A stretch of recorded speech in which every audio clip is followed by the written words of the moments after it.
Assalamualaikum warahmatullahi wabarakatuh.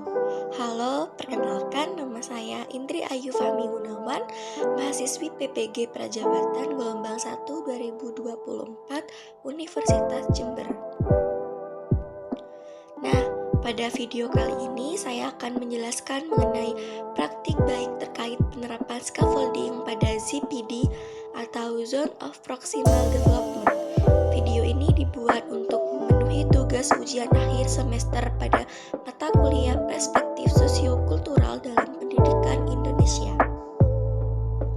Kampanye praktik baik pada praktik pengalaman atau PPL 1 yang dilaksanakan di SDN Gebang 03, saya berkesempatan untuk menerapkan scaffolding pada Zone of Proximal Development atau biasa yang disingkat dengan ZPD pada pembelajaran IPAS peserta didik kelas 4B.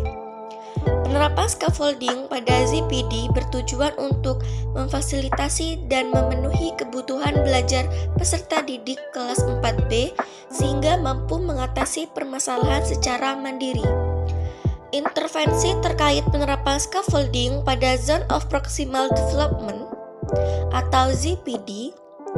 Adapun pembelajaran IPAS, masih banyak peserta didik yang belum memahami konsep materi yang sedang dipelajari.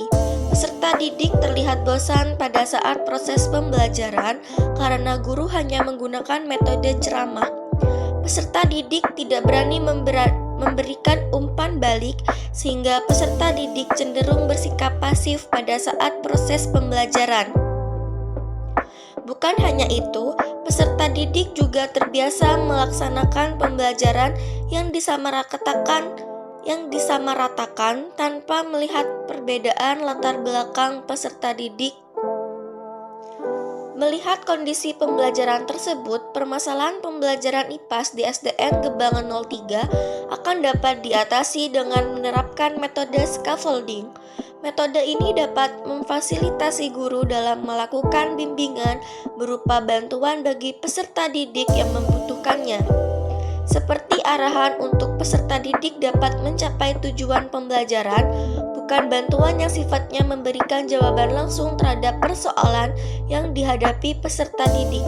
Hal ini bertujuan supaya peserta didik dapat berpikir kritis dan aktif. Apa itu scaffolding? Menurut teori Vygotsky, scaffolding menyatakan bahwa peserta didik dapat melakukan tugas secara mandiri pada tingkat kognitif tertentu dengan bantuan dari teman, sebaya, atau orang yang lebih dewasa yang dapat menyelesaikan tugas pada tingkat yang lebih tinggi dikenal sebagai Zone of Proximal Development atau ZPD.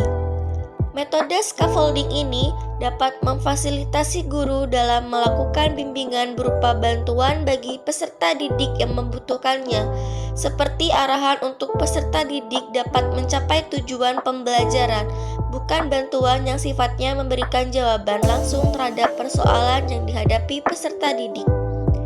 Hal ini bertujuan supaya peserta didik dapat berpikir kritis dan aktif pada saat proses pembelajaran, sedangkan bantuan yang akan diberikan guru sangat beragam sesuai dengan kebutuhan masing-masing peserta didik. Apa itu ZPD? ZPD atau Zone of Proximal Development merujuk pada area di antara kemampuan sebenarnya yang dimiliki peserta didik saat ini dan potensi perkembangan yang mencakup keterampilan mereka dalam memecahkan masalah dengan bantuan dari orang dewasa atau ahli. Setiap peserta didik memiliki tingkat perkembangan yang berbeda atau ZPD, sehingga guru perlu menyelaraskan pengajaran dengan ZPD masing-masing peserta didik. Dalam teori Vygotsky, dua konsep penting adalah pembelajaran perspektif, di mana potensi peserta didik ditingkatkan dalam pertemuan berikutnya, dan pembelajaran kolaboratif, di mana interaksi dengan lingkungan belajar sangat ditekankan. Peran guru melibatkan memberikan sinyal terstruktur, mendukung aktivitas peserta didik melalui eksplorasi, diskusi, dan media lainnya untuk membantu peserta didik mengendalikan pembelajaran mereka sendiri. Tahapan penerapan metode scaffolding dalam pembelajaran. Tahapan-tahapan dalam menerapkan strategi pembelajaran scaffolding. Yang pertama yaitu explaining, yakni guru memberikan penjelasan rinci mengenai konsep yang akan diajarkan kepada peserta didik. Tahap berikutnya, review, yakni guru mengajak peserta didik untuk mengasosiasikan materi yang akan dipelajari dengan prinsip dasar dari materi pendukung, materi penunjang. Tahap selanjutnya yaitu developing conceptual thinking, berarti peserta didik mampu memahami konsep baru melalui pemecahan masalah non-rutin dan aktif berusaha untuk mengembangkan pemahaman konsep serta menemukan solusi untuk berbagai permasalahan. Tahap terakhir yaitu researching, yakni guru mengawasi jalannya proses pembelajaran untuk memastikan bahwa peserta didik dapat mencapai tujuan pembelajaran dengan baik. Penerapan scaffolding dalam pembelajaran.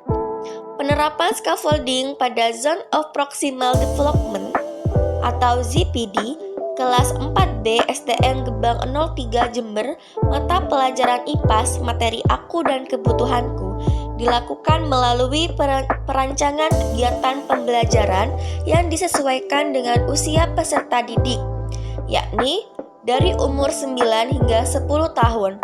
Model pembelajaran yang digunakan adalah Problem Based Learning atau PBL, di mana peserta didik dimotivasi untuk menyelesaikan masalah dan secara aktif mengembangkan pemikiran kreatif serta solusi secara berkelompok. Berikut rancangan kegiatan mengajar menggunakan scaffolding pada ZPD dengan model PBL. Pertama, orientasi peserta didik pada masalah. Peserta didik menonton video pembelajaran tentang kebutuhan manusia.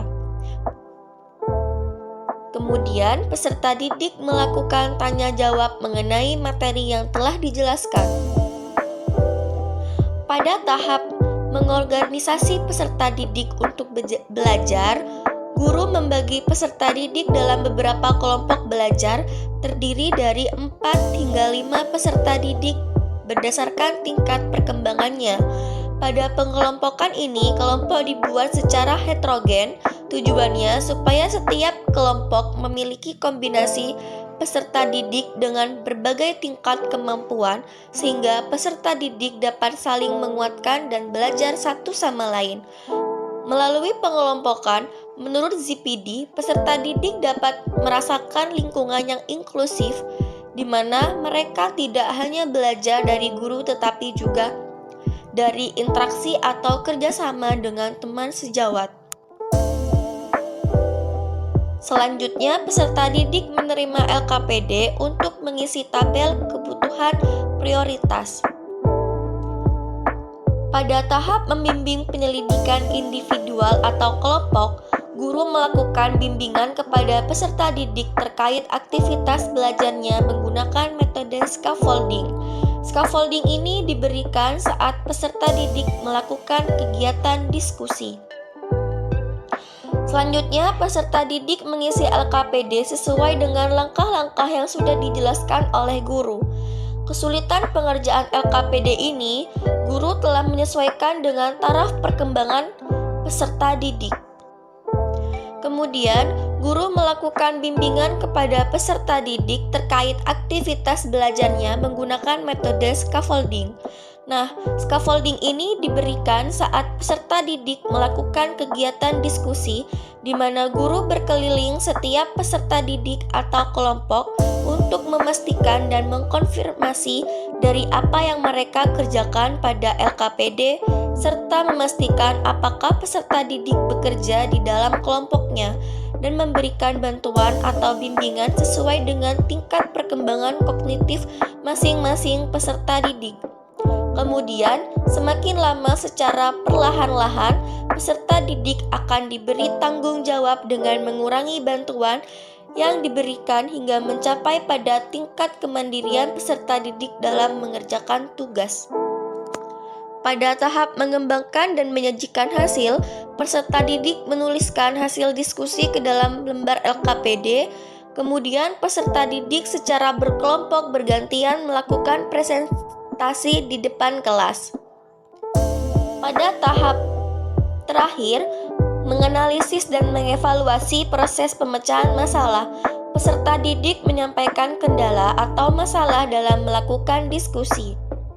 Kemudian peserta didik dan guru menyimpulkan hasil dari LKPD yang telah dikerjakan. Kemudian peserta didik dan guru melakukan kegiatan refleksi. Hasil yang dicapai dalam penerapan scaffolding yaitu: pertama, dapat meningkatkan motivasi dan kemampuan pemahaman peserta didik terhadap materi.